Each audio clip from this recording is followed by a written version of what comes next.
from a time beyond. Show yourself before me.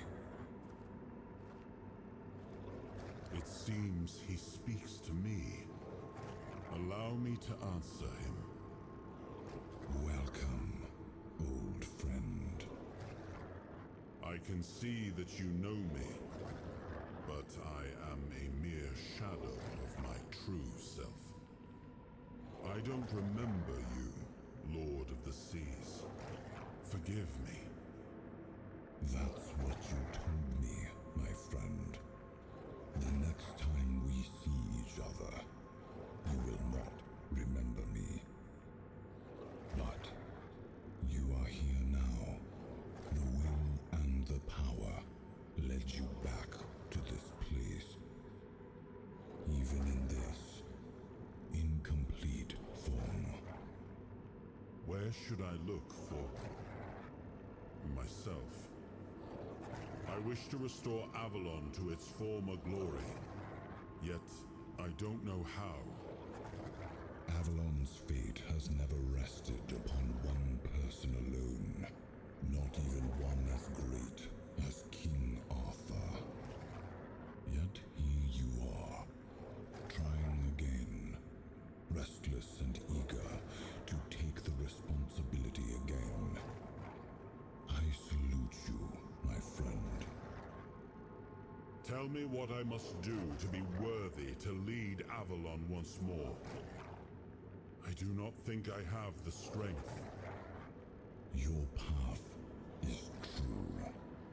Seek wholeness, and Avalon will reveal what it needs from you.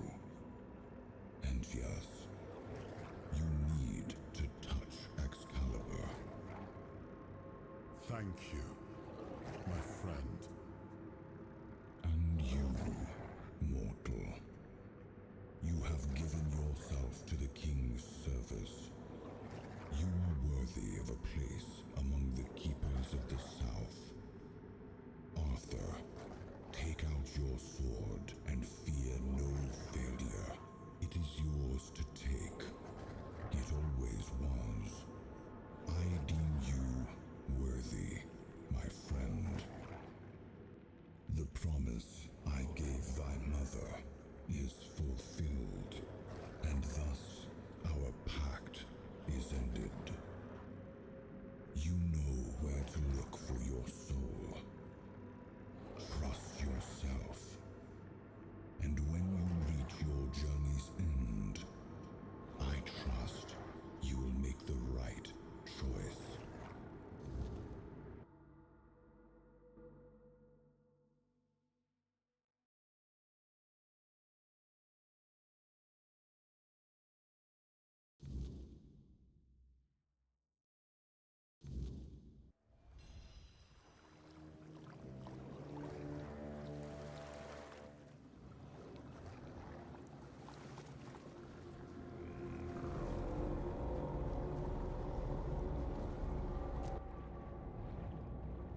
am his will, the fire that bends the world to his command.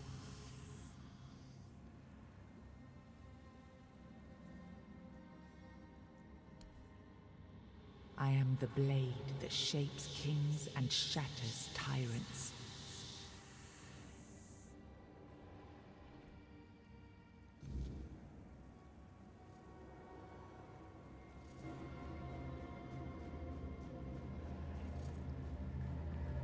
He was the fire that forged order from chaos.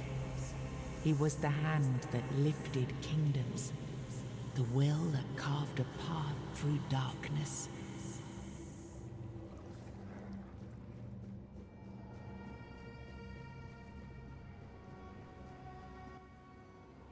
Enough, Merlin.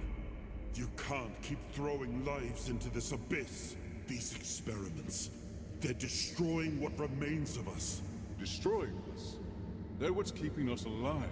Do you think the Four Dwellers will stop for pity or mercy? Every soul we lose here saves 10 more on the battlefield. You told me to do this. You sanctioned this. And I'm close to getting it right. I know it. No, we can't justify this. There's no victory worth such a cost. You know full well, Arthur, that this isn't about victory. It's about survival. If we don't push these boundaries, there will be no future for your kingdom, for Avalon. You dream of peace, but without victory, there will be no peace to dream of. The path ahead is brutal, but if we relent now, we lose everything. And yet we keep losing people and gaining nothing in return. We must change the path. They volunteered for They volunteered to save our kingdom, and you've gotten no closer to doing it. Their sacrifices cannot be in vain, Merlin. Find another way. Use your mind, your wisdom. Leave this slaughterhouse you've created behind. a different way. That will take time, and resources we may not have. The enemy won't wait. They will if I make them. Whatever it takes, I will buy you that time. Find me a weapon that wins this war without annihilating what we fight to protect. Whatever it takes. Yes. Let it be known that it was my decision, and I will bear the consequences of it. Oh no, my king. People can never know. It was all my idea, and you knew nothing about it. All of us have our role to play. You are the leader, and they need to love you. If we win, you need to become more than a man. You need to become a symbol.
Merlin saw Avalon for what it was long before the rest of us.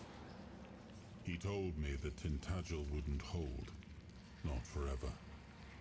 That the weirdness would gnaw at our walls, at our minds, at our very bones, until nothing human remained.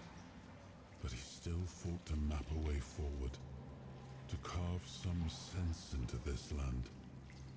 And in the end, the land swallowed him whole anyway.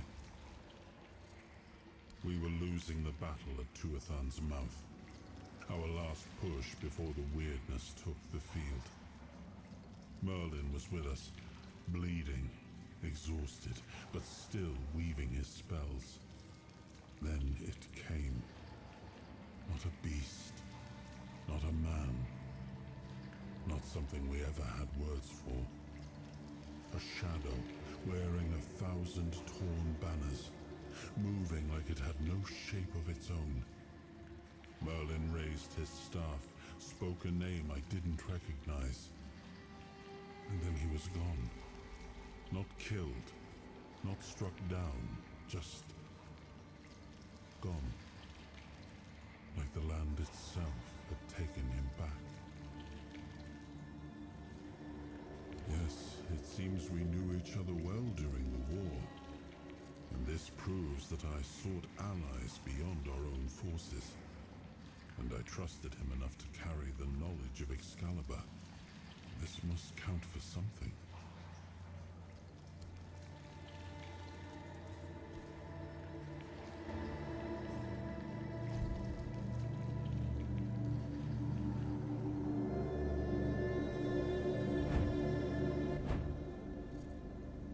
Now, I remember. Before you judge me, it all seems so obvious now, doesn't it?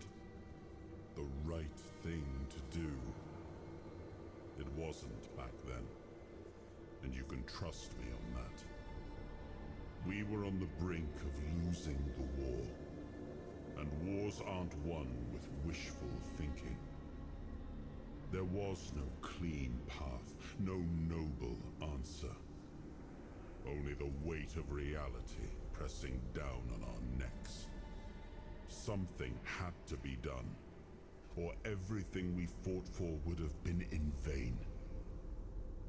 And in the end, the ones who stepped forward, who chose to pay the price, made it possible.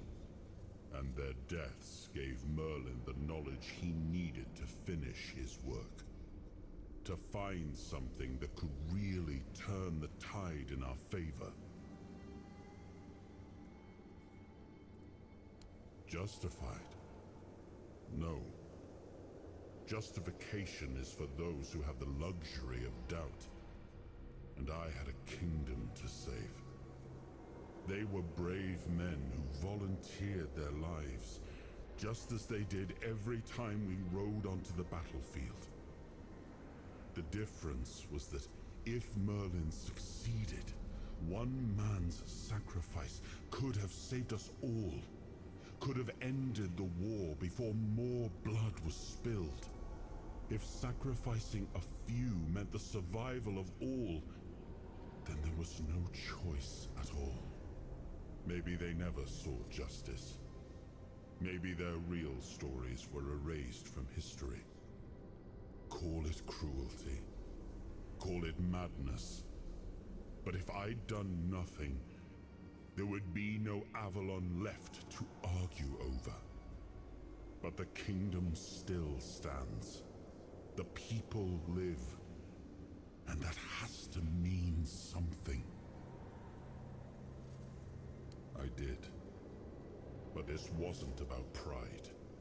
It wasn't about saving face. It was about survival. The truth about all this would have broken my people. I couldn't allow that. And a king doesn't get to flinch. If that meant carrying the weight alone, so be it. I would make that choice again if I had to.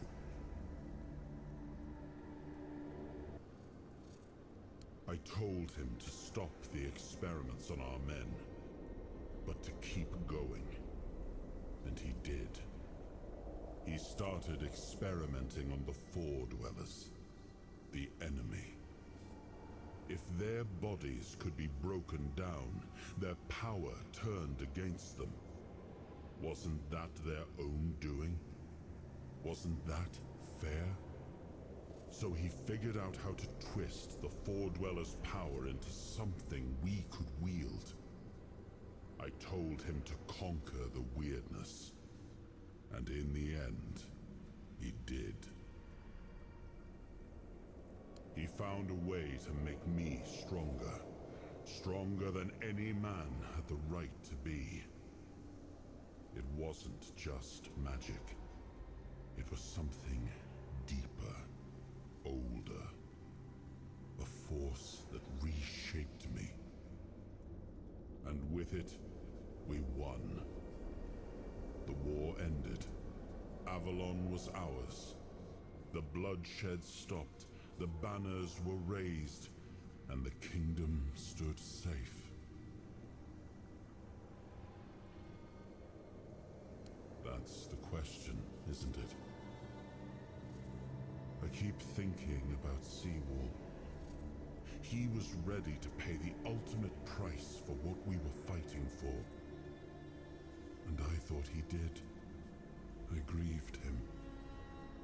Told myself his sacrifice had meaning, that he had given his life for Avalon.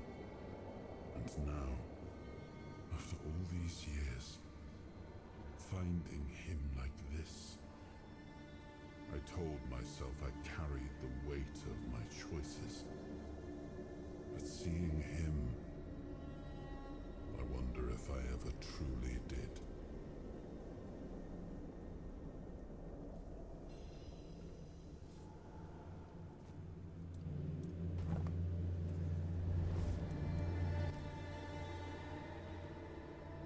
It was supposed to be a reminder. The sword was never just steel. It was a symbol of what we stood for.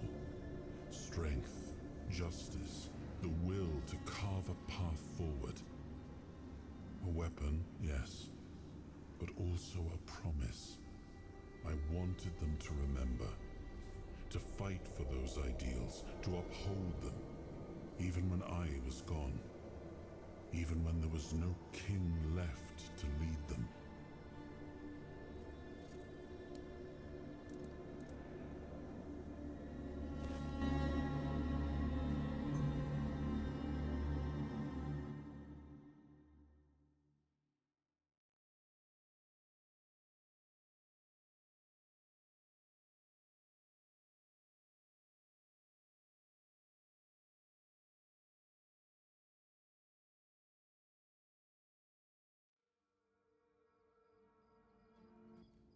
You've got that look again, like you've seen something you wish you hadn't.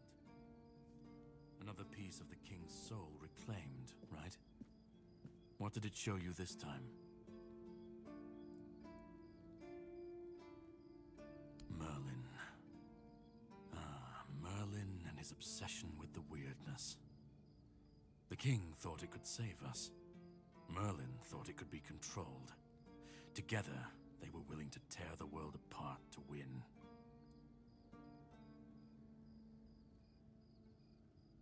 I was a prototype for Merlin's latest idea, immortality. Me and Seawall, the king's loyal pawns. Used and discarded when they found a better way. When they decided to go even deeper into their madness and turn our king into a monster.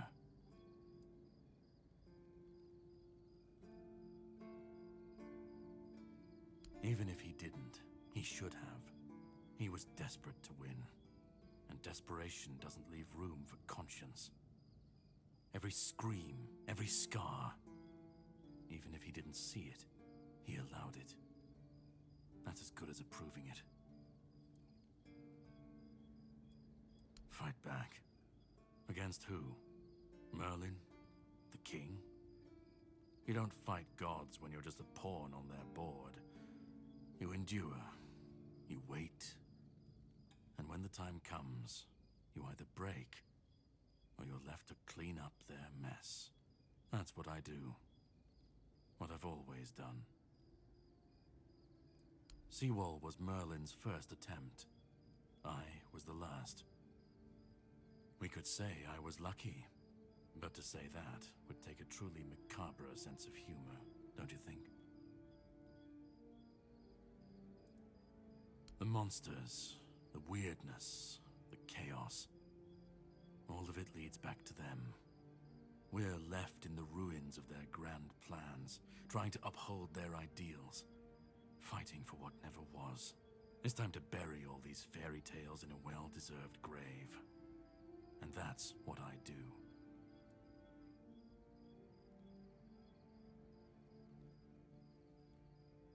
Of course he'd say that. There's always a scapegoat and a convenient excuse for men like him. But it doesn't absolve him. Not when he was the one who unleashed this madness on all of us. He wanted victory, no matter the cost. And when you want something that badly, you stop looking too closely at what's being done in your name. And, after all, who said we were supposed to win this war? Who said we were supposed to survive? You've seen what they did, what he did. And that's not the end of the story. It's not the extent of their sins. Find the pieces of his soul. Put him back together, if that's what it takes. And then we, or I alone, if you decide to defy me, can end the cycle. Either way, we will get to his resurrection. I've seen it too many times to believe the cycle will be broken before it happens. But know this, once he's whole, Arthur's power, his mistakes, and his madness will all return. And when that moment comes, I'll be there. Whether to stand with you, or step over you. The choice is yours. Just remember that when that happens, and you stand by his side, there won't be room for both of you.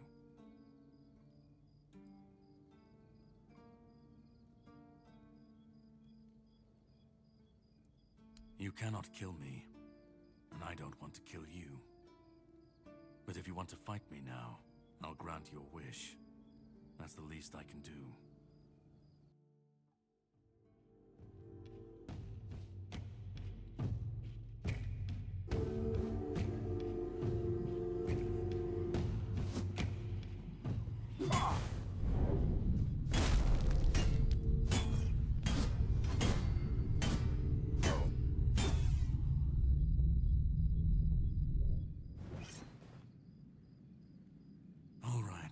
That's enough.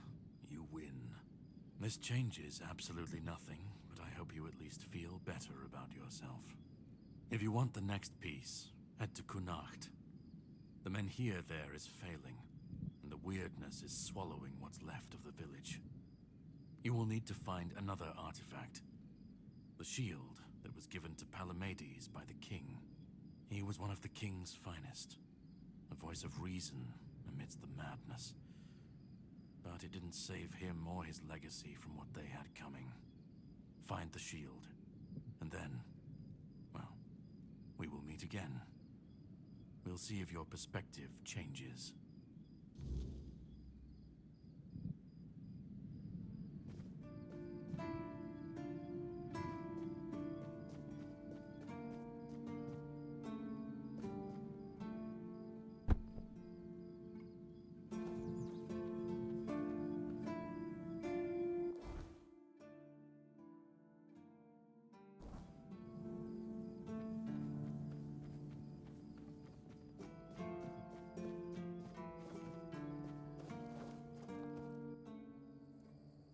You've met Galahad.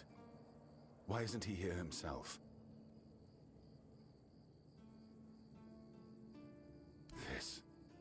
This can't be real. Galahad confirms Captain Brandon's death and calls him a traitor to the Keepers. He's named me interim captain. Me? And says he'll make it official on his next visit. His seal is here. It's undeniable. If Galahad believes I'm the one to set things right, I won't argue. Someone has to. But Brandon, a traitor? I can hardly believe it. I'd heard rumors of his dealings with One Eye and his faltering judgment. If he sided with the enemy, then this end was inevitable. Now it's on me to make sure the Keepers don't follow Brandon into ruin. I'll undo the lockdown. The Horns of the South will rise again, properly. Galahad has promised reinforcements, and I'll see to rebuilding our ranks. Recruitment, training, real purpose. For the first time in years, I have hope. Not just for the Keepers, but for the South itself. Come with me. I have to let the Keepers know. Brothers of the South, we've lost Brandon, a captain who led with grit and a sharp mind. His absence weighs on us all. But our purpose does not die with him. The Horns of the South are more than one leader, more than one name. We are a legacy, a bond that cannot be broken. We faced loss, we faced doubt, but we're still here. The Horns of the South do not falter. We endure. And today, we rise once more. We return to the roots that made us strong, to the traditions that bound us together. The Horns of the South will reclaim their honor, their purpose, and their place in these lands. Our name will mean something again. Galahad has pledged tighter bonds with Camelot. Together, we will stand stronger, and all will know that the South is shielded, its people protected. Remember your oaths. From this day forward, we stand united. With each other, with Camelot, and no threat will scatter us again. The danger from the Dalriada and the bandits has passed, and others will come as they always do. Let them. We will face them as we always have, with courage, with steel, and with unwavering loyalty. The Horns of the South do not bow. We do not break. We stand together. Now, let's show the world that we are not just surviving. We are thriving.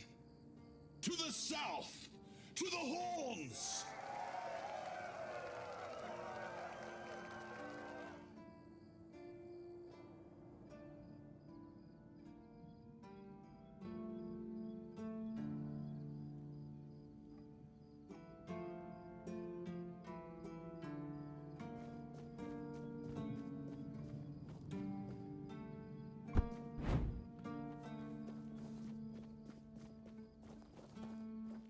Quartermaster, finally!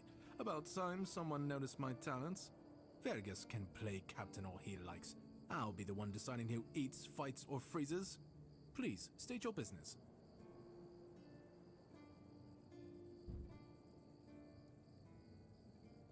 Do you keep bandits' fingers as strong?